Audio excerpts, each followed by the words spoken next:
Welcome to the Hey Chaplain podcast. My name is Jared Altick, and I'm a chaplain with the police department. This podcast is for cops and for everyone interested in law enforcement culture, careers, and wellness. On Hey Chaplain, you'll hear from dispatchers and federal agents, sheriffs, and U.S. Marshals, as well as the occasional door breacher from the SWAT team. From the LAPD to Scotland Yard, the guests on Hey Chaplain shared their own experiences so that police officers everywhere can survive and thrive. If we won't even track it, we don't really care about it. That's true of crime stats, pre-shift vehicle inspections, and our own family's finances. So today, I'm bringing back Nick Daugherty from Financial Cop. Nick is a former cop who teaches cops how to handle their money with wisdom. Here's Nick Daugherty. Hello, Nick. Hey, how are you doing, buddy? Hey, I'm doing just fine. Happy New Year. Well, Happy New Year to you as well. Nick, what's the best way to get control of our finances here in the new year? Well, I'm going to give you a kind of two-part strategy with this. And when it comes to New Year's resolutions, we're really good at making New Year's resolutions, and we're really good at not following through with them. Yes. And, when it comes to whether it's your weight, eating better, or finances, those would be among some of the top New Year's resolutions. Mm-hmm. And the first thing I want to give you is a quote, which is no excuses. It doesn't matter where you've been. It only matters where you're going. Uh-huh. We can't change the past.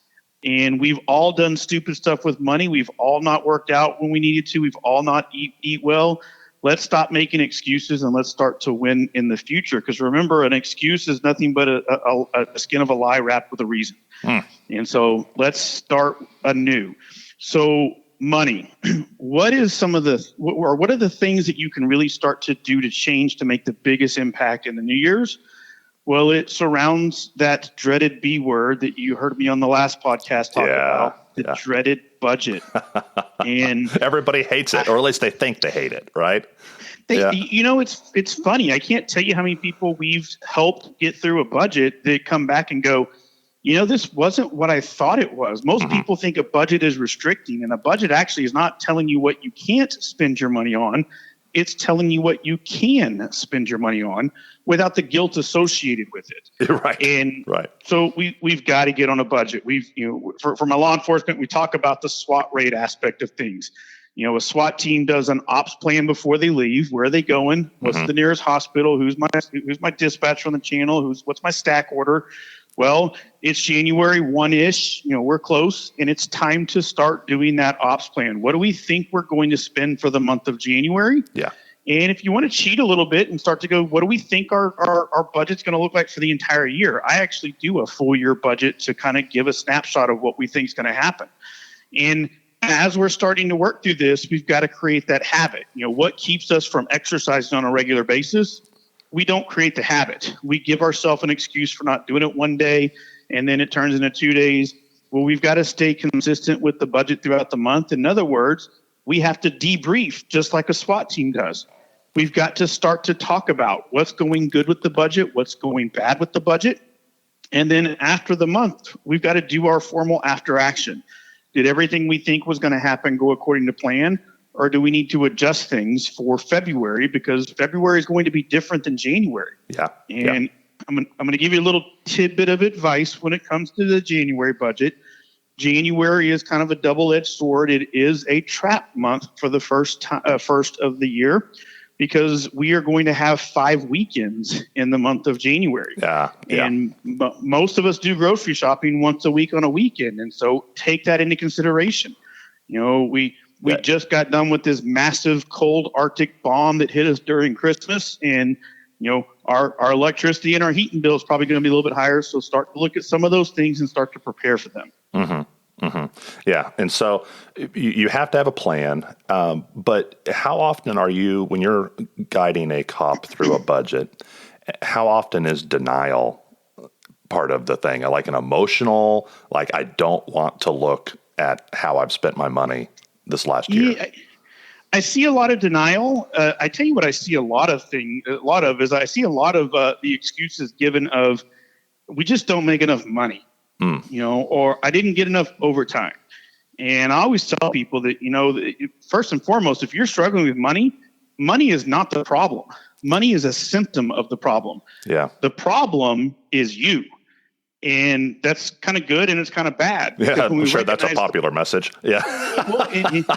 But when we recognize the problem as us, we can start to work on fixing it. Every time we get a raise, I work with a lot of law enforcement executives. And ironically, most of my law enforcement executives are not wealthy. I have a lot of chiefs that don't really have a lot of wealth. Yeah. And you go, yeah, but they're making a crap load of money. Yeah, but every time we got a raise, what did we do? We upgrade our standard of living instead of taking that raise and making it work for us to be able to upgrade the standard of living when it's appropriate. And so money is not the problem. Money is the symptom. We all make enough money to make ends meet. If we can't make ends meet, then it's usually because we've got other issues going on, like we got too much car for what we make, or we live in too big of a house for what we make, or we're going on too many vacations for what we make. And so we've got to do that inner reflection on that. When it comes down to budgeting and parents are, their kids are in a sport, or maybe multiple kids in multiple sports, and these are travel teams and there's thousands and thousands of dollars of investment for each of those teams. How do you, it's one thing to tell myself no for something I want to do, but what happens when you realize you're kind of upside down and too far into some of these activities for your kids? Yeah, that's the double-edged sword of January, too. Thank you for the reminder. I've got a travel baseball bill I got to pay this week. But I knew that was coming because we planned for it. Right. You got sports for kids, and that's another part of the trap months we talk about is understanding. Every January I got baseball. Every, August, September I have baseball. I got cheerleading. Kids are expensive. Yes, they are. But it's not uncommon for me to see families that overextend themselves so much by making sure their kids get to be included in everything that causes strains on the budgets. And we've got to be cognizant of that. Yeah. I see a lot of, with our kids, when it comes to sports, I see a lot of us trying to do the proverbial keeping up with the Joneses. Yeah. Little Johnny's on a select baseball team. Well, I need to get on a select baseball team. Well, that's fine if you can afford to be on a select baseball team. But if you can't, you're jeopardizing not just your family, but you're jeopardizing your children as well because of the fact that we're overextending ourselves. Yeah. And we've got to look at that.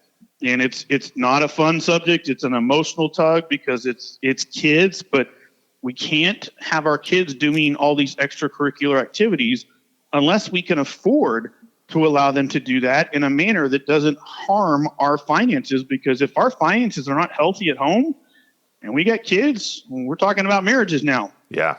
Yeah. And, what's the number one cause of divorce and fights in America? Money. Yeah. Yeah. So what kind of life are your kids going to have if we've overextended so much that the marriage gets strained and now we don't have a marriage? And now we're not just doing no sports. We got all kinds of issues then.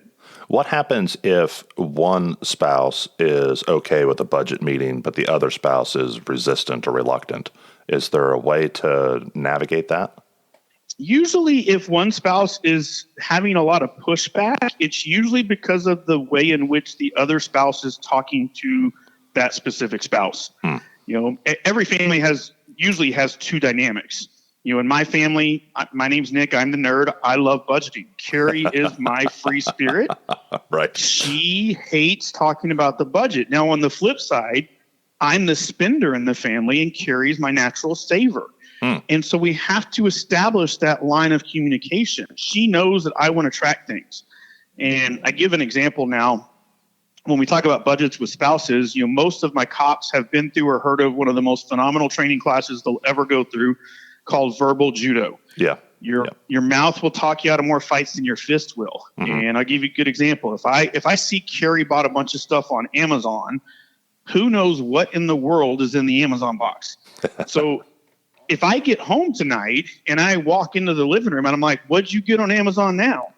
Right? She's already on her heels. What do you mean, what did I buy on Amazon? I'm an adult. I'll buy what I want to buy on Amazon. But if I use my verbal judo skills and I walk in and I say, hey, Carrie, I saw you got some stuff in the budget, you got some stuff from Amazon. Which category in the budget do you want me to put it in?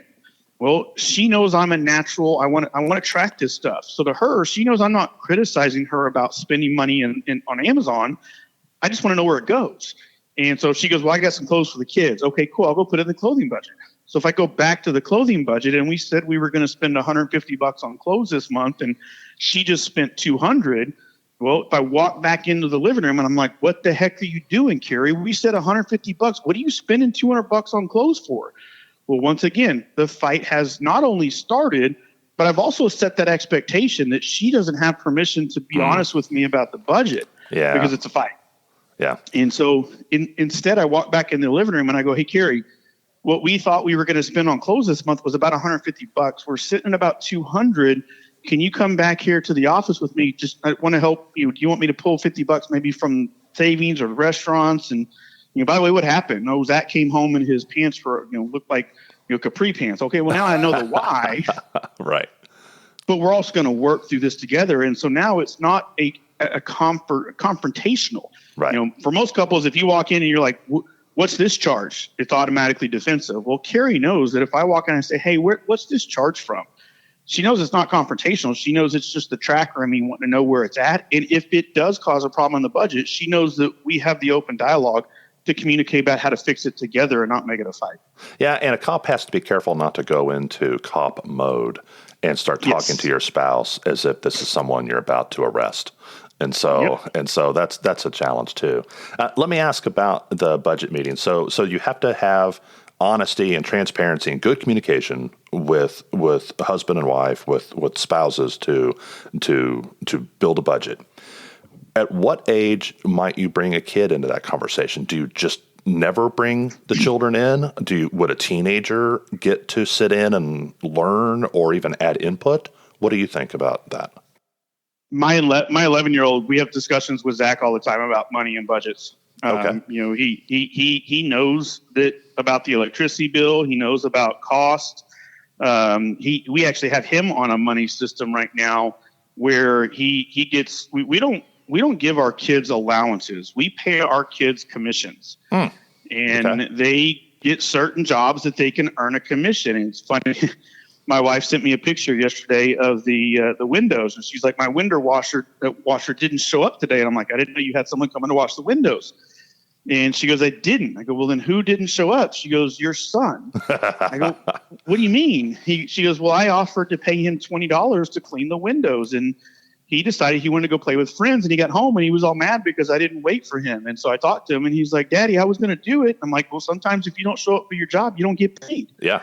Yeah. And so we pay him a commission. And so we have certain jobs that he gets paid a commission. Now, with that commission, he has to do three things with it.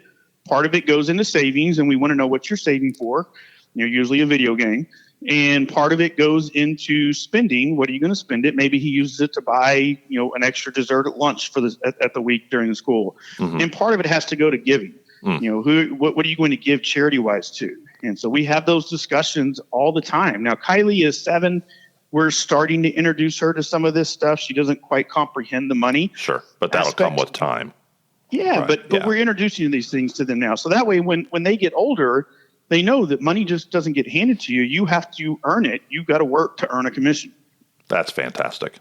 And, too, if you have good communication and there's nobody in the family that's hiding something from somebody else, then you might discover that areas you're spending money that not everybody actually wants to do that.